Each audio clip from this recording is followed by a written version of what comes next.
کہ عمران خان کو باہر آنے دیں. سیاست میں اگر ان کی گرفتاری کی وجہ سے تلخی ہے، ہمیں ملک کی بہتری کے لیے اور ملک کے اندر مجموعی طور پر ایک برادرانہ اور ہم آہنگی کی فضا پیدا کرنے کے لیے ایک شخص کی قربانی کوئی مسئلہ نہیں ہے. آ جائیں باہر میدان میں سیاست کریں.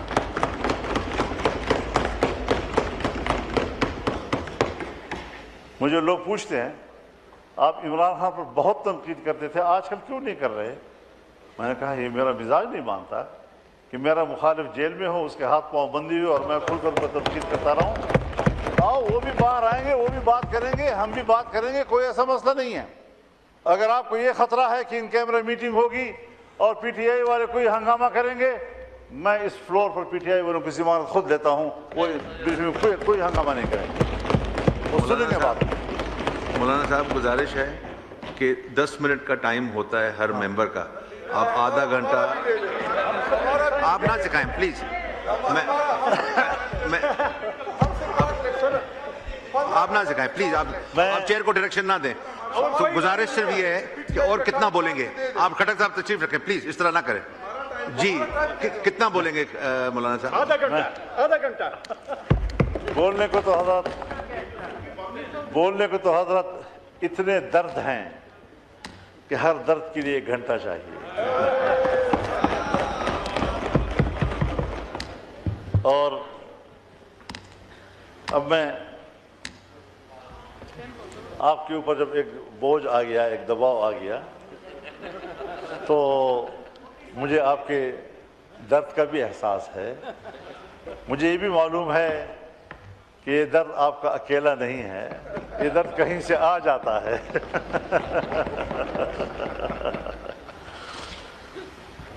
جناب شہباز شریف صاحب جب کسی زمانے میں ہمارے ساتھ کنٹینر پہ ہوتے تھے تو اس وقت بڑے جوش و جذبے کے ساتھ وہ فرمایا کرتے تھے کہ ملک کی معیشت کو اگر میں 6 مہینے کے اندر ٹھیک نہ کر دوں تو پھر میرا نام شہباز شریف نہ. اس طرح ہوتا تھا.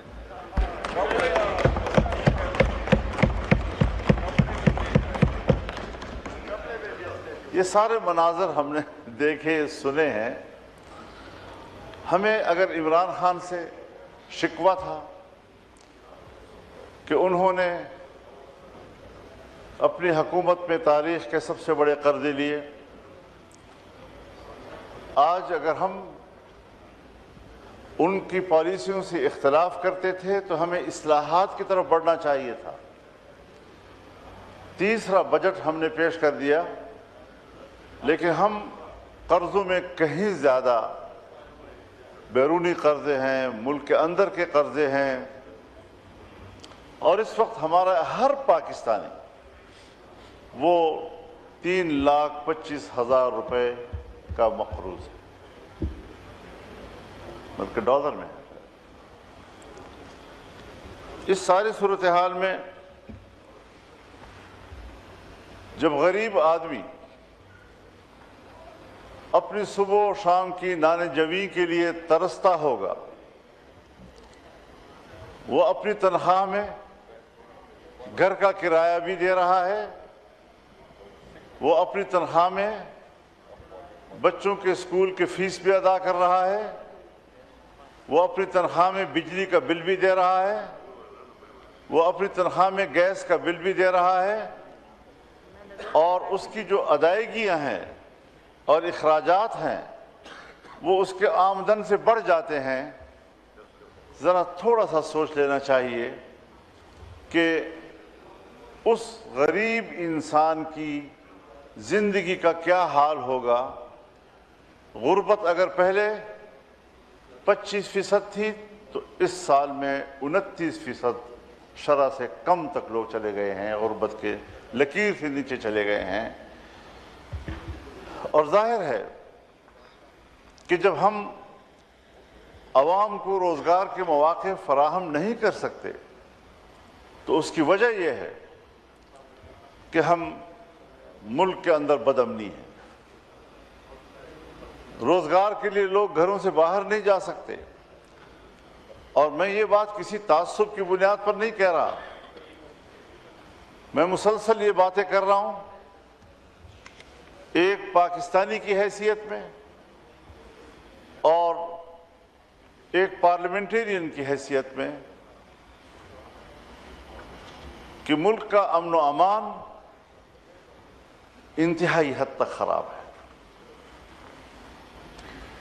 میں یہ تجویز دے چکا ہوں کہ یہ مسئلہ اس حد تک گھمبیر ہے کہ ہمیں ان کیمرہ ایک اجلاس کرنا چاہیے اور پارلیمنٹ کے اراکین کو بتانا چاہیے کہ یہ صورتحال کیوں درپیش ہے، اصل حقائق سامنے لائے جائیں. افغانستان کی صورتحال، اس کے ساتھ ہمارے تعلقات کی نوعیت اس وقت کیا ہے، ایران کے ساتھ ہمارے تعلقات کی نوعیت کیا ہے، انڈیا کے ساتھ ہمارے تعلقات کی نوعیت کیا ہے. ملک کے اندر دو چھوٹے صوبوں کی خصوصیت کے ساتھ ہم دیکھیں کہ ہم کہاں کھڑے ہیں. ہم نے تو صرف ایک سوال کیا تھا کہ ہمیں صرف اتنا بتایا جائے کہ پاکستان کہاں کھڑا ہے، بس. لیکن آج تک یہ نہیں بتایا جا رہا کہ پاکستان کہاں کھڑا ہے. لوگوں کو مطمئن کرنا یہ حکومت کی ذمہ داری ہے اور اس کی پالیسیوں کا اثر ہوتا ہے. اگر آپ نہیں کریں گے تو پھر الٹا رد عمل آتا ہے. تو کبھی اس کے بارے میں بھی سوچا ہے؟ یہی اسی ایوان میں آئین میں ترمیم ہوئی کہ 1 جنوری 2028 سے ملک کے اندر سود ختم ہوگا. کیا آج بھی جب میں گورنمنٹ کی طرف مخاطب ہو کر کہوں گا کہ صاحب کہیں کسی محکمے میں، کسی بینک میں، کسی سطح پر کوئی پیش رفت ابھی تک ہوئی ہے، تو جواب نفی میں آئے گا. یہ ہے سنجیدگی کا عالم. اگر میں شریعت کوڈ کو مؤثر بنانے کی بات کرتا ہوں تو 0% ابھی تک اس پر عمل نہیں ہوا. ہم نے آئین میں ترمیم کی کہ اسلامی نظریاتی کونسل کی سفارشات وہ ڈیبیٹ کے لیے ایوان میں پیش کی جائیں گی. 2 سال ہو رہے ہیں، ہم آج تک ایک سفارش بھی ڈیبیٹ کے لیے ایوان میں نہیں لا سکے.